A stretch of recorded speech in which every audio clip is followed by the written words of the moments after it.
At my sister's 300-guest wedding, Mom clinked her glass and smiled. "So, when's your turn?" she asked. I looked at her and said quietly, 8 months ago, you were invited. Your favorite daughter threw the invitation in the trash." What happened next shocked everyone. Before we start, make sure to like and subscribe. And really, I'm curious, where are you watching from? Drop your country name in the comments. I love seeing how far our stories travel. The moment I stepped into the ballroom, I felt as though I had walked into another world, one made of gold, crystal, and carefully curated perfection.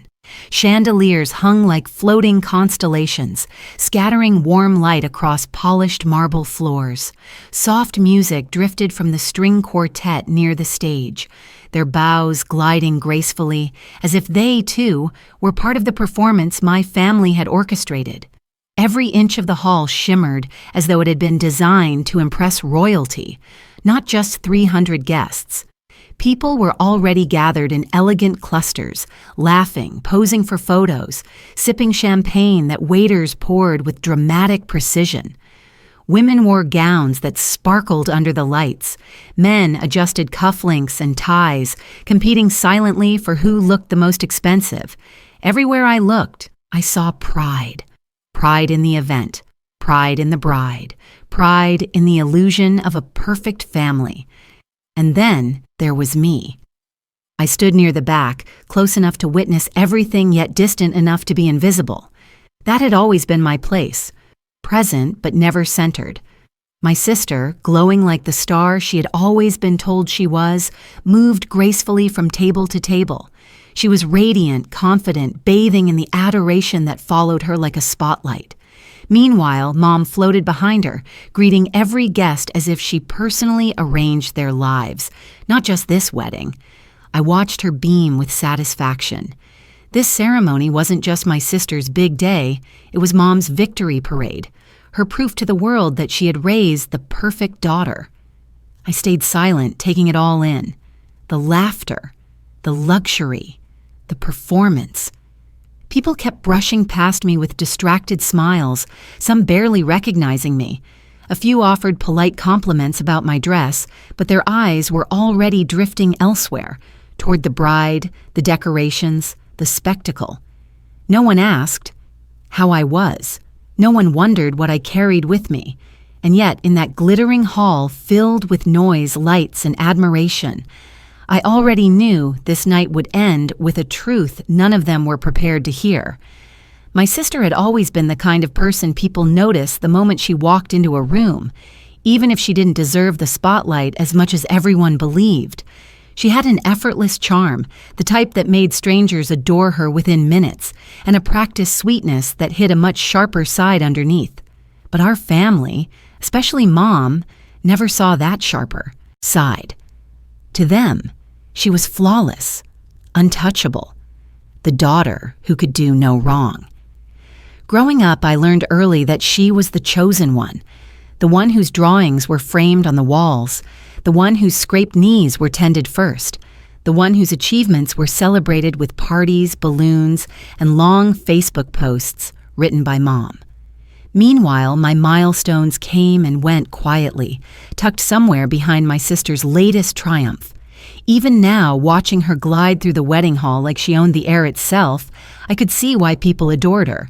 She had the kind of confidence that came from decades of being told she was special. Everything she wore fit perfectly. Everyone she spoke to laughed effortlessly. Her smile seemed custom-made for photographs.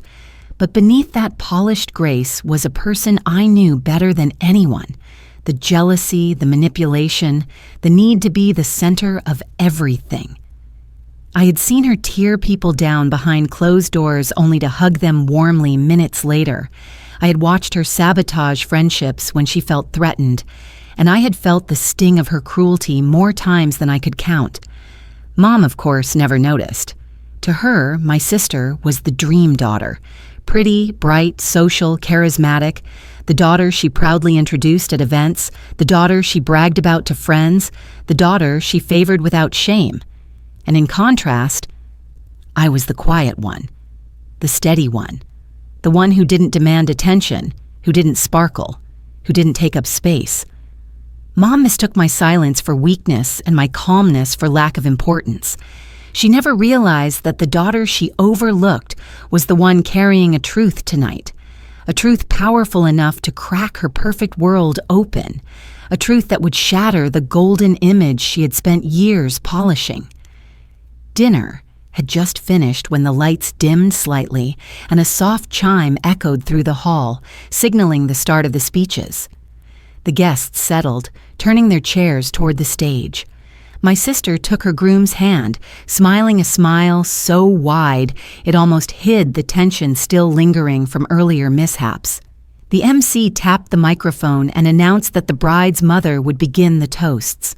Mom stood, glowing with the pride of a queen presenting her masterpiece to the world. Her dress sparkled under the chandelier light, and her smile looked permanently stitched into place. She held her champagne flute high, letting the room quiet in anticipation. "First," she began, "I want to thank everyone for being here to celebrate my beautiful daughter's big day." Guests applauded. Cameras flashed. My sister dabbed the corner of her eye dramatically, knowing perfectly well that all lenses were pointed at her. Mom continued, her voice swelling with emotion, and something else, something performative. "You know," she said, sweeping her gaze across the crowd, "seeing my daughter so happy makes me wonder." She paused, and that pause, the long theatrical pause, made my stomach tighten. Then her eyes landed on me. Direct, sharp, almost amused. "So," she said loudly, grinning as though she were telling a harmless joke, "when's your turn?" The room erupted into polite laughter. A few guests chuckled. Some raised eyebrows, others whispered behind their napkins, waiting for my reaction. I felt my cheeks warm, but not from embarrassment, rather from a quiet, long-held anger rising to the surface. Mom wasn't done. She leaned forward slightly, lifting her glass even higher. "I mean, sweetheart," she added, "your little sister beat you to it. Better hurry before we have to wait another 10 years. More laughter, more whispers. Around me, the smiles felt heavy, forced, everyone sensing something they couldn't yet understand. I didn't move. I didn't blush. I didn't shrink. Instead, I simply breathed in, steadying myself, feeling the weight of truth pulsing at the back of my throat. For the first time in years, I wasn't going to swallow it. Mom stood there, proud and oblivious, expecting me to laugh along and take the humiliation quietly. But tonight, I wasn't playing my old role. Tonight, I was going to answer her, and the entire wedding would regret asking the question. The laughter was still fading when I slowly rose from my seat. Chairs creaked, forks paused mid-air.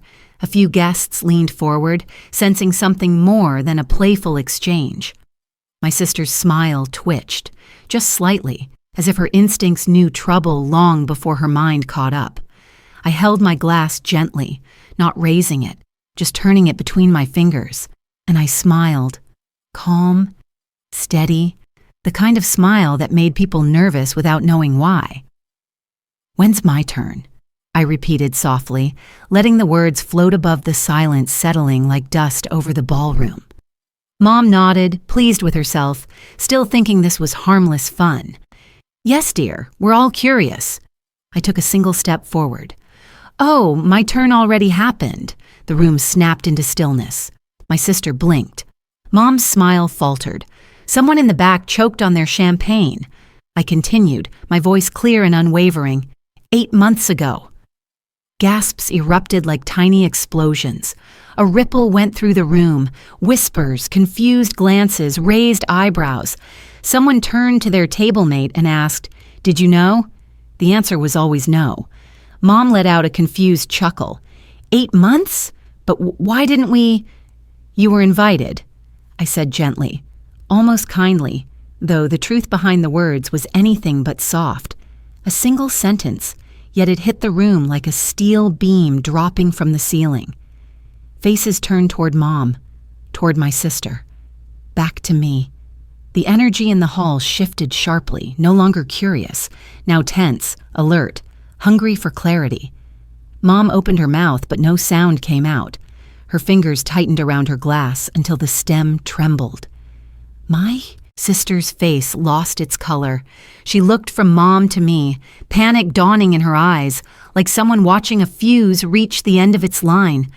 I held her gaze, and then, with the same calm that had carried me through months of silence, I delivered the final blow. "But your favorite daughter..."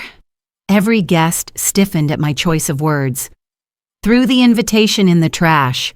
The wedding hall exploded, not with celebration, but with shock. Camera phones lowered, mouths dropped open. Every eye turned to my sister. The truth was no longer a secret, it was a spectacle. 8 months earlier, the world around me had been quieter, much quieter than this buzzing ballroom filled with artificial glamour. Back then, sunlight streamed through tall windows in a small botanical garden where only a few people stood, waiting with soft smiles. No chandeliers, no 300 guests, no curated spectacle. Just a gentle breeze, the scent of roses, and the warmth of a day that felt like it belonged entirely to us. I remember smoothing the fabric of my simple ivory dress, not because it was expensive, but because it felt right, honest, uncomplicated. My husband, then my fiancé, stood at the end of a flower-lined path, shifting nervously, laughing under his breath about how he had never been this happy or this terrified at the same time. We had wanted a small wedding, intimate and meaningful. We didn't need extravagance. We needed sincerity. But still, I had dreamed of having my family there. Even though history suggested they wouldn't show up for me the way they did for my sister, I wanted to give them the chance. I wanted them to witness my joy the way I had witnessed theirs countless times. So I sent invitations, handwritten, thoughtful, personal. One for Mom, one for Dad, one for my sister. I imagined them standing beside me, maybe even being proud for once. But on the day of my wedding, as the officiant asked if we should wait a few more minutes, I checked my phone again, and again, and again. No messages, no calls, no "we're on our way." Finally, I forced a smile and said, "No, let's begin." We exchanged vows beneath the soft rustling of leaves. My husband's voice broke when he promised to choose me every day. I felt tears form, not just because of his words, but because of what wasn't spoken, what wasn't there. Each empty seat felt like a quiet echo of all the moments I had been overlooked, set aside, forgotten. Still, I held his hands tightly and told myself this moment was enough, that love didn't need witnesses to be real. But later that evening, when I returned home and saw the truth of what happened to those invitations, everything inside me shifted. My wedding day wasn't defined by who showed up, but it was absolutely defined by who didn't, and why. I still remember the exact afternoon I handed my sister the invitations. She was lounging on the couch, scrolling her phone, nails freshly done, looking every bit as polished as she always tried to appear. I approached her carefully, not wanting to disturb her self-appointed throne. "Hey," I said gently, "I wrote out the wedding invitations. Could you give Mom and Dad theirs? You see them more often than I do." She didn't even glance up at first. Then, with a sigh, she snatched the envelopes from my hand, finally looking at them as if they were coupons instead of something meaningful. "Sure," she said, shrugging. "I'll give them when I go tonight." I smiled, relieved. She didn't smile back. Over the next week, I waited, quietly, hopefully, for Mom to mention the wedding, for Dad to ask a question, for anyone to acknowledge the milestone approaching in my life. But every conversation stayed the same. Mom talked about my sister's upcoming engagement at the time. Dad talked about work. My sister talked about herself. Not once did they mention my wedding. Confusion settled into my stomach like a stone. Maybe they were planning a surprise? Maybe they wanted to make me think they'd forgotten? Maybe. But deep down, I knew better. One evening, I found myself replaying the moment I handed her the envelopes, the way she held them loosely like they were unimportant. The flicker in her eyes, jealousy, annoyance, something colder. She hated when attention shifted away from her. Even small moments made her insecure. And the idea of me getting married before her, I should have known what that meant. Still, I didn't want to believe it. Not yet. So I asked her gently one day, "Hey, did you give Mom and Dad the invitations?" She paused just one heartbeat too long before answering. "Yeah, of course I did." But something about the way her eyes darted away told me everything. I didn't want it to be true. I didn't want to imagine she could be that cruel. But the silence that followed from my family proved it. Something was wrong. Terribly wrong. The truth revealed itself on an evening so ordinary it almost felt cruel. I had stopped by my sister's apartment to drop off a necklace she wanted to borrow, something I had foolishly hoped might soften the growing distance between us. When she didn't answer my knocks, I let myself in with the spare key she had given me years ago, back when we still shared secrets instead of silent battles. Her place was spotless as always, every cushion aligned, every candle perfectly placed, but near the kitchen island, I noticed a small trash bag left untied, slumped beside the bin. A rare sight considering how obsessively tidy she liked her home to be. I don't know why I looked inside.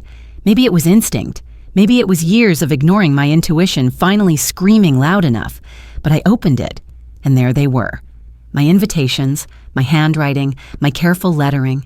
The envelopes I had sealed with hope. All crumpled, all torn, all thrown away like scraps.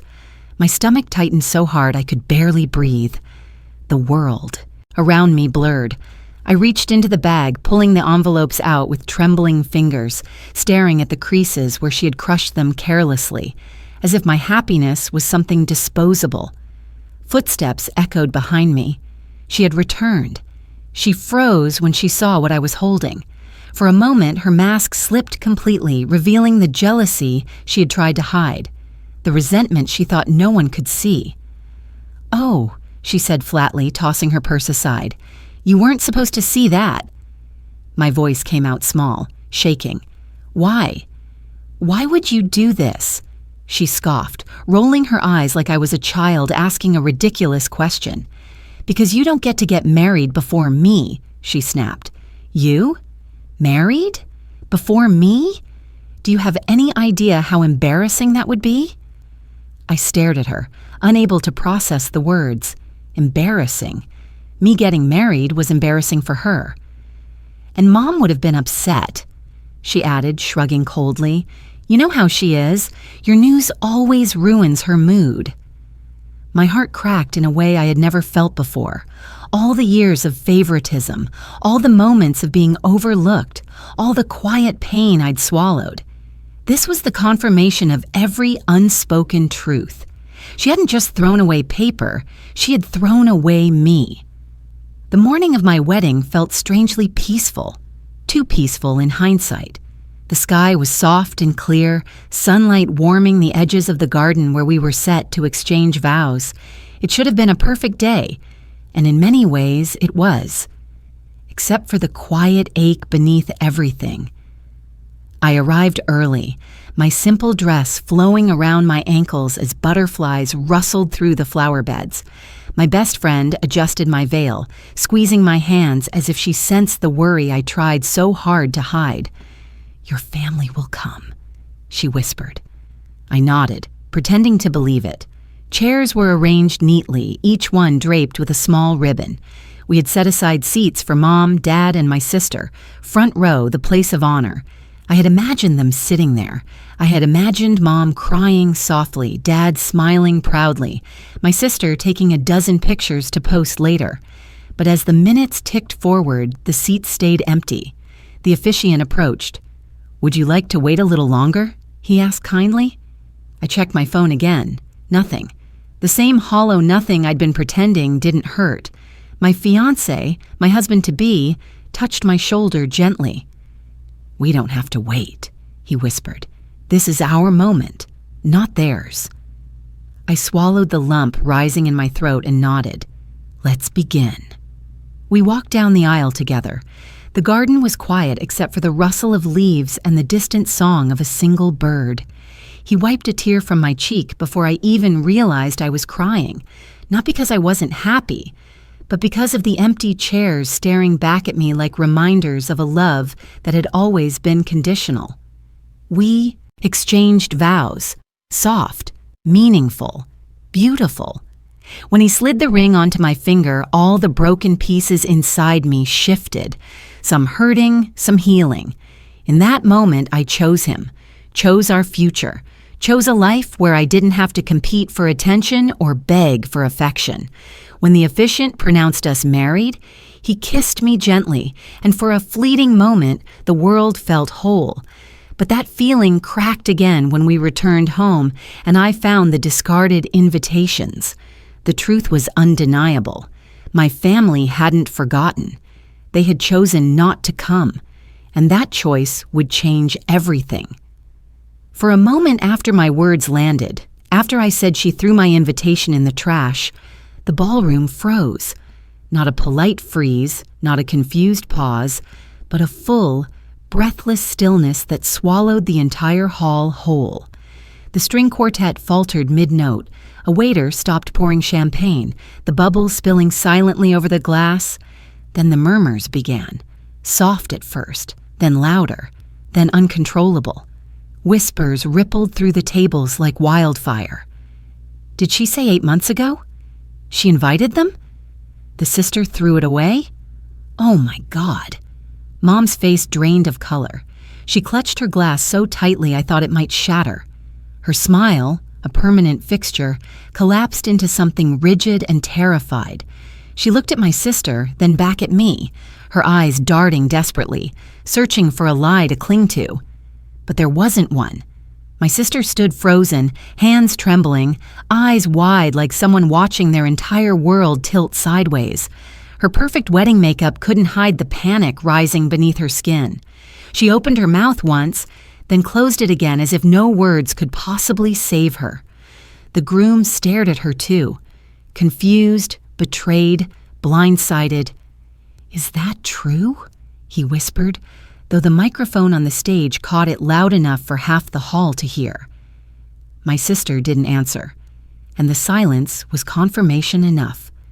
Guests shifted uncomfortably, their expressions torn between schadenfreude and disbelief. Some stared at me with sympathy. Others looked at my sister with the kind of judgment that sticks. Phones slowly dropped from hands. Champagne glasses hovered untouched. Mom finally found her voice, weak, trembling. "Sweetheart, this must be a misunderstanding." I held her gaze, steady and unshaken. "It's not." She flinched as if the words had struck her physically. The groom stepped closer to my sister. "Tell me she's lying," he demanded softly, almost pleading. My sister's lips quivered. No words came out. And that silence, that small, fragile silence, echoed louder than any confession. The ballroom erupted fully now, not in applause, not in celebration, but in chaos. Guests murmured, whispered, gasped. Some turned in their chairs to get a better view of the unraveling family drama. Even the lighting seemed harsher now, exposing every crack the night had been hiding. I stood in the center of it all, calm, not victorious, not vengeful, just finally heard. For the first time in my life, the truth belonged to me, and everyone in the room knew it. Mom took a shaky step toward me, her heels clicking unevenly on the floor. The confidence she carried all night, the pride, the showmanship, the rehearsed perfection, was gone. She looked smaller now, exposed under the weight of 300 watching eyes. "Sweetheart," she stammered, "I'm sure there's been some confusion. If we didn't attend your wedding, it must have been because we never got an invitation." Gasps fluttered through the crowd. A few guests exchanged pitying looks. Mom lifted her chin, clinging desperately to the lie. I didn't move. "You did get an invitation," I said, my voice calm, steady. "I handed it to your favorite daughter, personally." Mom's eyes widened with the panic of someone who realizes the floor beneath them has cracked. "That's not fair," she snapped, voice cracking. "Your sister would never—" "She did." I pulled out my phone, not dramatically, but simply as someone who no longer needed permission to speak the truth. The screen lit up, revealing the photo I had taken 8 months ago. the one of my torn invitations lying in my sister's trash bin. A sharp gasp cut through the room. Mom's hand flew to her mouth. My sister stumbled backward as though the image physically struck her. The groom stared at the photo, then at his bride, betrayal spreading across his face like ink. I confronted her, I continued. She said she threw them away because she didn't want me getting married before her, and because my happiness ruined Mom's mood. The guests recoiled at the words.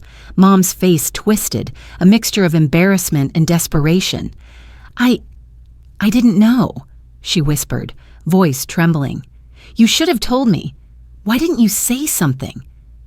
I met her gaze, calm, unflinching. Because every time I tried to talk about anything important, you told me I was overreacting or making things about myself. Mom flinched again. And when I realized you weren't coming, I added softly, I still told myself you must have had a reason. I protected you from the truth even when you didn't protect me. Her voice broke. I never meant... But the excuses fell apart. The room knew. I knew. And for the first time, so did she. There was no misunderstanding. There was only neglect, and everyone saw it now. My sister stood frozen, the spotlight that once adored her now burning her skin. Her wedding dress, so carefully chosen to symbolize perfection, suddenly looked like a costume she didn't deserve to wear. Her mouth opened and closed, but nothing came out. The hall waited, breath held, for her to speak. The groom stepped closer, voice tight. Tell me this isn't true. She swallowed hard, her eyes darting desperately around the room, searching for support, for anything. I didn't mean... It wasn't like that, she whispered. But lies don't sound convincing when everyone already knows the truth. A few guests shifted uncomfortably. Others glared openly. Someone in the back muttered, "How selfish can one person be?" Her face crumpled. I didn't want to ruin anything, she snapped suddenly, her voice cracking. Mom would have gotten upset if she knew, and you... She pointed at me with shaking fingers. You always act like the victim. A collective gasp spread across the crowd. I didn't move. I didn't flinch. I didn't give her the emotional reaction she desperately needed to redirect the blame. You threw away my wedding invitations, I said simply. You kept my marriage a secret from our parents. You lied when I asked if you'd given them the envelopes, and you let me stand alone on my wedding day. Her eyes filled with tears, not of guilt, but of anger. Anger that her perfect image was falling apart in front of 300 witnesses. You don't get it, she burst out. If Mom knew you were getting married first, she'd compare us. She always compares us, and I didn't want to listen to her complain about how you beat me to it. The groom's jaw dropped. She didn't invite her own parents because of competition? My sister's silence was answer enough. He stepped back from her, disbelief twisting his expression. You hid your own sister's wedding? From your entire family? Out of jealousy? She reached for him, panicked. Wait, please. He pulled his arm away. Guests murmured louder now, judgment simmering in the air. Even the venue staff paused, their eyes widening as the bride at the center of all this glamour fell apart. My sister looked around the room, breath trembling, mascara streaking. For the first time in her life, there was no admiration, no applause, no spotlight, only consequences, and nowhere left to hide. The groom's expression shifted from disbelief to something far heavier, betrayal, disappointment, and a dawning realization that the woman he married minutes ago was not the woman he thought she was. His jaw tightened, his fingers curled, and you could almost hear his heartbeat echoing in the stunned silence of the ballroom. He took a slow step back from her. Tell me, he said quietly. Too quietly for a room this large, yet somehow every person heard him. How many other things have you hidden from me? My sister shook her head frantically.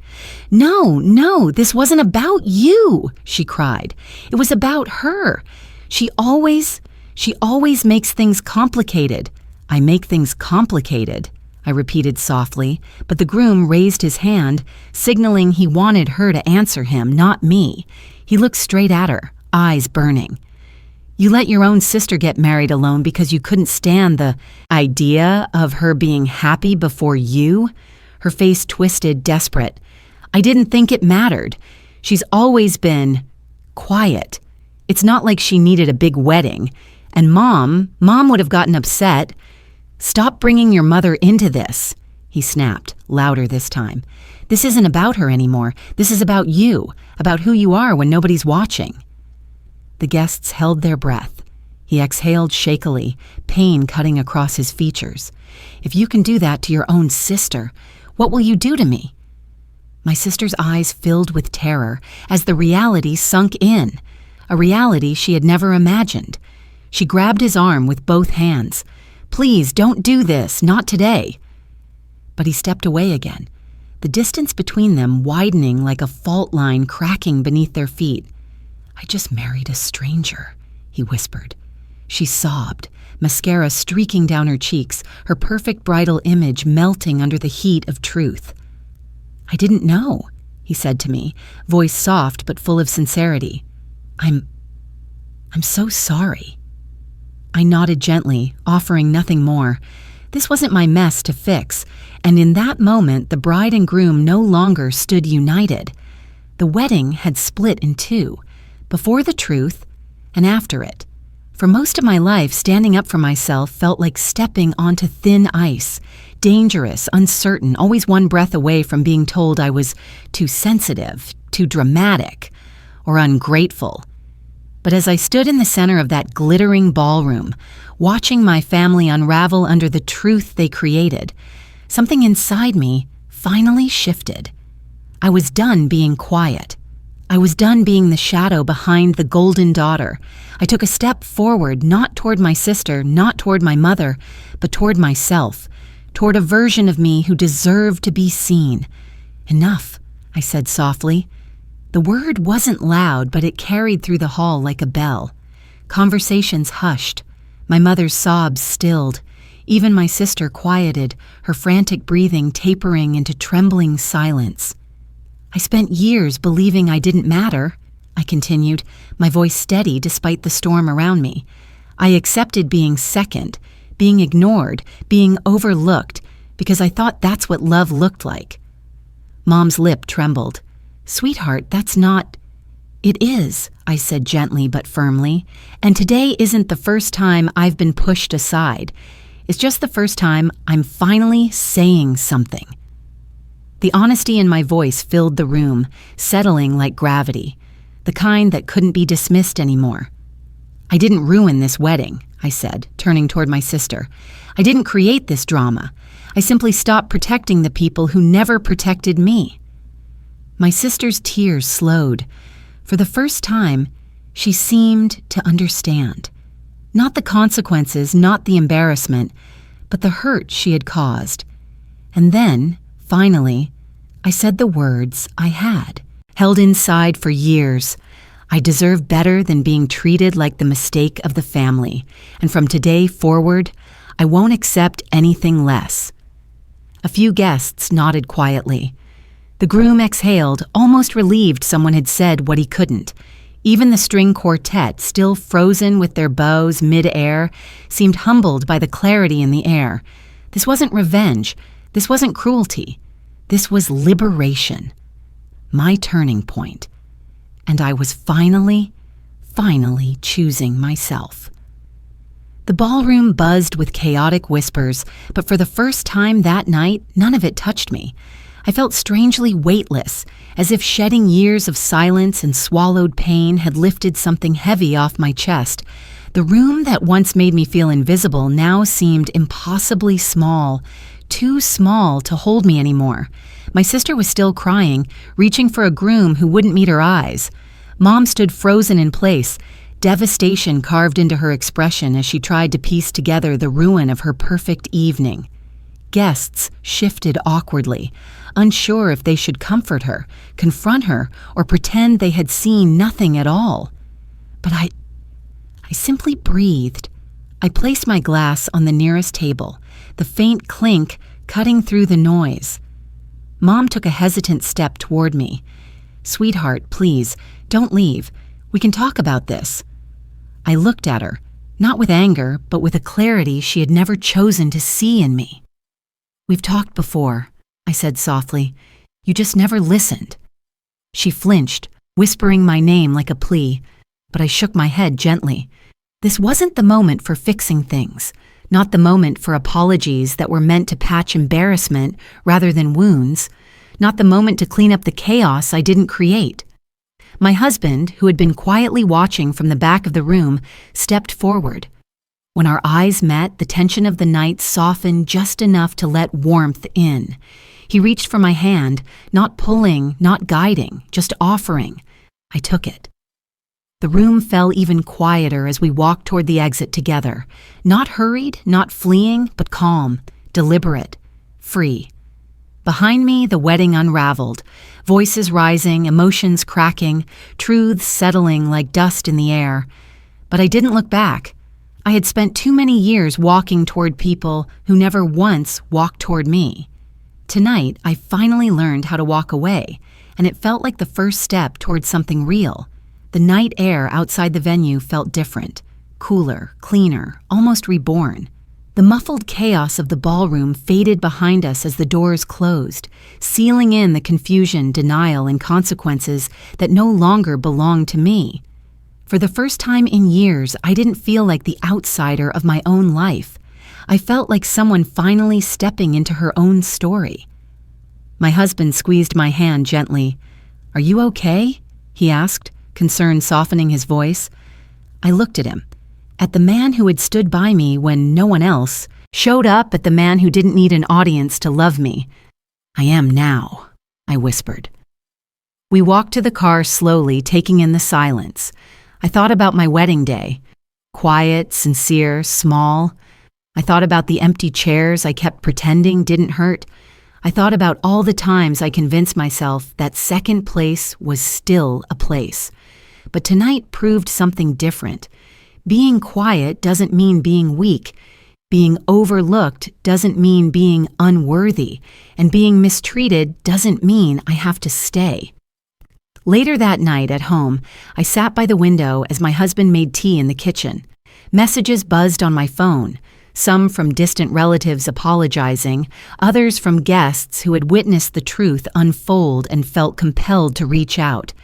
Even Mom had tried calling 5 times, but I didn't answer, not out of spite, but because healing can't begin in the same conversation where the wound was created. I stared at my reflection in the dark glass, tired, shaken, but undeniably stronger. The version of me who once accepted crumbs wasn't here anymore. I wasn't the shadow. I wasn't the backup plan. I wasn't the forgotten daughter with a quiet voice. I was the woman who finally spoke up, and the world listened. When my husband returned with 2 steaming cups, he kissed my forehead and said, "You're incredible. You know that?" For the first time, I actually believed it. I leaned back, closed my eyes, and let the peace settle in. Because sometimes the most powerful moment of your life is not when someone finally sees you. It's when you finally see yourself. And I wasn't going back to the person